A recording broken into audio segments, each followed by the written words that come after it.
Assalamualaikum warahmatullahi wabarakatuh. Alhamdulillah, kita masih diberi kesempatan oleh Allah Subhanahu wa taala untuk bisa melaksanakan pembelajaran online dalam mata kuliah ilmu tasawuf. Sebelum kita masuk ke materi kali ini, alangkah baiknya kita membaca umul kitab bersama-sama terlebih dahulu. Ridhoillahi ta'ala wa li syafaati rasulillahi sallallahu alaihi wasallam. Al-Fatihah. A'udzu billahi minasyaitonir rajim. Bismillahirrahmanirrahim. Alhamdulillahirabbil alamin arrahmanir rahim maliki yaumiddin. Iyyaka na'budu wa iyyaka nasta'in ihdinas siratal mustaqim siratal ladzina an'amta 'alaihim ghairil maghdubi 'alaihim waladdallin. Amin. Pada kesempatan kali ini, kelompok kami akan membahas materi mengenai maqamat dan ahwal. Pengertian maqamat. Maqamat adalah bentuk jamak dari kata maqam yang secara bahasa berarti pangkat atau derajat. Dalam bahasa Inggris, maqamat disebut dengan istilah station atau stage. Pengertian maqamat menurut para ahli. Menurut Abi Nasr, menjelaskan bahwa maqamat adalah tingkatan antara seorang hamba dengan Allah Subhanahu wa taala yang diperoleh dari ibadah, mujahadah, dan riyadah hingga dekat dengannya. Yang kedua, yaitu menurut Al-Qushairi, maqamat adalah suatu nilai etika yang akan diperjuangkan dan diwujudkan oleh seorang pesuruh dengan melalui beberapa tingkatan mujahadah secara gradual dari suatu tingkatan perilaku batin menuju pencapaian tingkatan maqam berikutnya dengan sebentuk amalan tertentu, sebuah pencapaian kesejatian hidup dengan pencarian yang tidak kenal lelah, beratnya syarat dan beban kewajiban yang harus dipenuhi. Untuk memperolehnya, seorang sufi akan selalu sibuk dengan berbagai riyadah. Yang ketiga yaitu menurut Harun Nasution, maqamat sebagai jalan panjang seorang sufi menuju Tuhan. Yang keempat menurut Asmaran, maqamat adalah tingkatan spiritual yang telah dicapai oleh seorang sufi. Kemudian menurut Abu Dinantah, mendefinisikan maqamat sebagai jalan panjang yang harus ditempuh oleh seorang sufi untuk berada dekat dengan Allah Subhanahu wa taala. Pengertian ahwal. Ahwal adalah bentuk jamak dari kata hal yang secara bahasa berarti kondisi atau keadaan.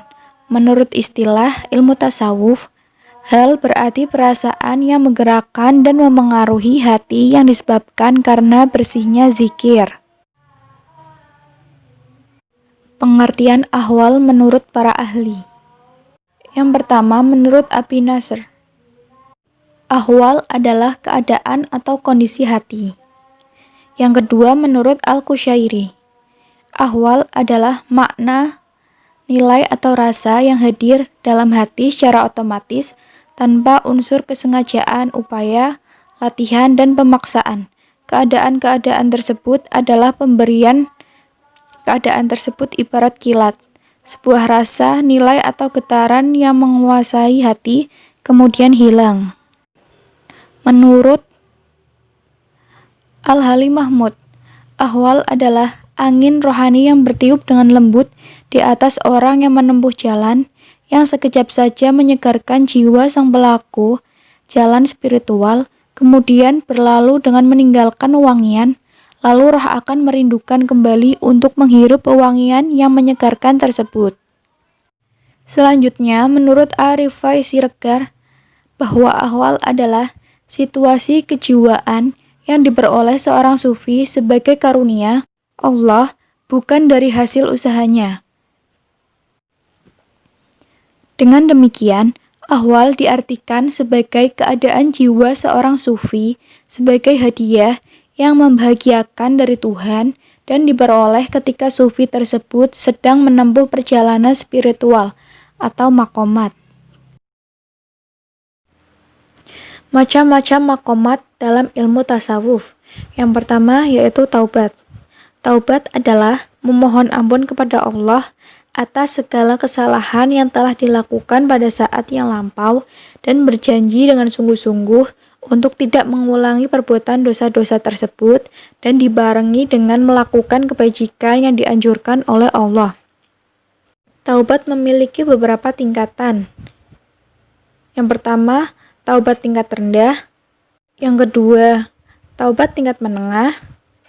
Dan yang ketiga, taubat tertinggi. Taubat tingkat rendah yaitu taubat yang menyangkut dosa yang dilakukan jasad atau anggota-anggota badan.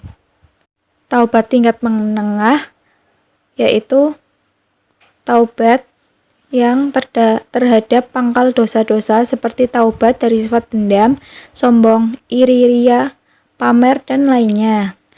Taubat tertinggi merupakan taubat untuk berusaha menjauhkan diri dari bujukan setan dan kelalaian dari mengingat Allah. Adapun ada syarat-syarat yang harus dipenuhi ketika melakukan taubat, yaitu yang pertama, dengan meninggalkan kemaksiatan yang dilakukan. Yang kedua, menyesali perbuatan maksiat yang dilakukan. Yang ketiga, bertekad untuk tidak mengulangi perbuatan maksiat yang telah dilakukan. Yang kedua yaitu zuhud. Zuhud adalah sebagai suatu sikap melepaskan diri dari rasa ketergantungan terhadap kehidupan duniawi dengan mengutamakan kehidupan ukhrawi. Zuhud juga dibagi menjadi 3 tingkatan. Yang pertama, terendah, yaitu menjauhkan dunia agar terhindar dari hukuman akhirat. Yang kedua, menengah, yaitu menjauhi dunia dengan menimbang imbalan akhirat. Yang ketiga, tertinggi, yaitu mengucilkan dunia bukan karena takut atau berharap, tetapi karena cinta kepada Allah semata. Yang ketiga, yaitu sabar. Sabar berarti tabah hati. Secara istilah, sabar adalah suatu keadaan jiwa yang kokoh, stabil, dan konsekuen dalam pendirian. Dalam ajaran tasawuf, sifat sabar dibagi menjadi 3 macam, yaitu yang pertama, sabar dalam beribadah kepada Allah. Yang kedua, sabar dalam menjauhi larangan Allah. Yang ketiga, sabar dalam menerima cobaan dari Allah. Kemudian, yang keempat yaitu wara'. Wara' secara harfiah berarti saleh, menjauhkan diri dari perbuatan dosa atau maksiat. Menurut pandangan sufi, wara' adalah meninggalkan segala sesuatu yang tidak jelas hukumnya, baik yang menyangkut pakaian, makanan, maupun persoalan lainnya. Wara' dibagi menjadi 2, yaitu wara' segi lahir dan wara' batin. Wara' segi lahir yaitu tidak mempergunakan segala yang masih diragukan dan meninggalkan kemewahan. Sedangkan wara' batin yaitu tidak menempatkan atau mengisi hati kecuali dengan mengingat Allah. Yang kelima, faqr, yaitu tidak menuntut banyak dan merasa cukup dengan apa yang telah diterima dan dianugerahi oleh Allah, sehingga tidak mengharapkan atau meminta sesuatu yang bukan haknya. Yang keenam, yaitu tawakal. Tawakal berarti menyerahkan diri. Secara umum, tawakal adalah keteguhan hati dalam menggantungkan diri hanya kepada Allah, serta berhenti memikirkan diri sendiri dan merasa memiliki daya dan kekuatan. Tanda-tanda tawakal ada 3, yaitu yang pertama, menyingkirkan sikap ketergantungan. Yang kedua, menghilangkan bujukan yang berkaitan dengan tabiat. Yang ketiga, berpedoman pada kebenaran dalam mengikuti tabiat. Yang ketujuh, yaitu ridho. Ridho berarti rela, senang, dan duka. Secara umum, ridho adalah menerima dengan rasa puas terhadap apa yang dianugerahkan Allah. Orang yang rela mampu menerima dan melihat hikmah dan kebaikan di balik cobaan yang diberikan Allah dan tidak berburuk sangka terhadap ketentuannya.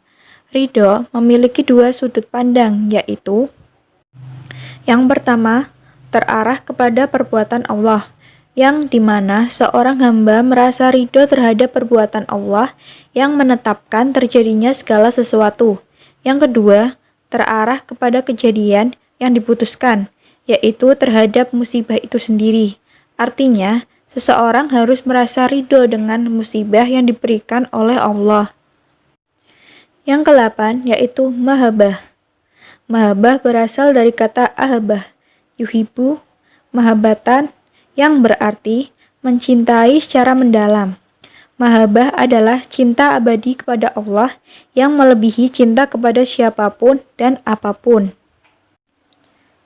Tanda-tanda cinta seorang terhadap Allah yaitu yang pertama, senang bertemu dengan kekasihnya yaitu Allah dengan cara saling membuka rahasia. Yang kedua, melakukan segala hal yang disenangi oleh Allah. Yang ketiga, senantiasa berzikir, menyebut namanya. Dan yang terakhir, merasa tenang dan damai ketika bermunajat kepada Allah dan membaca kepada kitabnya. Yang kesembilan, ma'rifat. Ma'rifat berasal dari kata arafah, ya'rifu, irfan, ma'rifat, yang artinya pengetahuan dan pengalaman. Menurut ulama, ma'rifat yaitu kemampuan seorang sufi untuk mengenal Allah, sifat-sifatnya yang membenarkan Allah dengan keyakinan dan iman yang sejati, dan dengan sukarela melaksanakan ajarannya dalam segala perbuatan. Yang terakhir yaitu istiqomah. Istiqomah menurut Kiai Ahmad berarti tekun, telaten, terus-menerus, dan tidak pernah bosan untuk mengamalkan apapun yang dapat diamalkan. Contohnya, setiap selesai sholat maghrib, Ayu selalu mengaji. Macam-macam ahwal. 1. Muhasabah dan muraqabah. Muhasabah adalah sebagai upaya untuk meneliti diri sendiri dengan cermat apakah segala perbuatannya dalam sehari-hari telah sesuai atau bertentangan dengan ketentuan Allah. Sedangkan muraqabah adalah meyakini bahwa Allah mengetahui segala pikiran, perbuatan, rahasia dalam hati yang membuat seseorang menjadi hormat, takut, dan tunduk kepada Allah. 2. Raja dan khauf.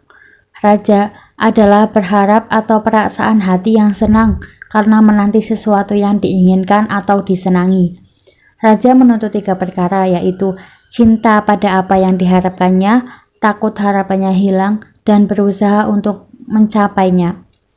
Menurut ahli sufi, khauf adalah suatu sikap mental merasa takut kepada Allah karena khawatir kurangnya pengabdian. Orang yang selalu merasa takut, maka timbulnya sikap untuk selalu berusaha agar perilakunya tidak menyimpang dari yang dikehendaki Allah dan mendorong seseorang untuk melakukan hal-hal yang positif dan terpuji serta menjauhi perbuatan tercela. 3. Hub atau cinta. Hub adalah kecenderungan hati untuk memperhatikan keindahan dan kecantikan. 4. Syauq dan uns. Syauq adalah kerinduan yang ingin segera bertemu dengan Allah.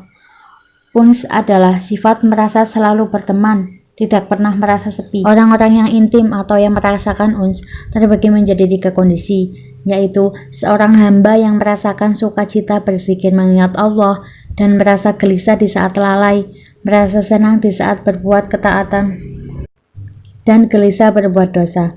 Seseorang hamba yang merasa senang dengan Allah dan gelisah terhadap bisikan-bisikan hati, pikiran, dan segala sesuatu selain Allah yang akan menghalanginya untuk dekat kepada Allah. Kondisi yang tidak lagi melihat sukacitanya karena adanya wibawa, kedekatan, kemuliaan, dan mengagungkan disertai dengan sukacita. 5. Tumakninah.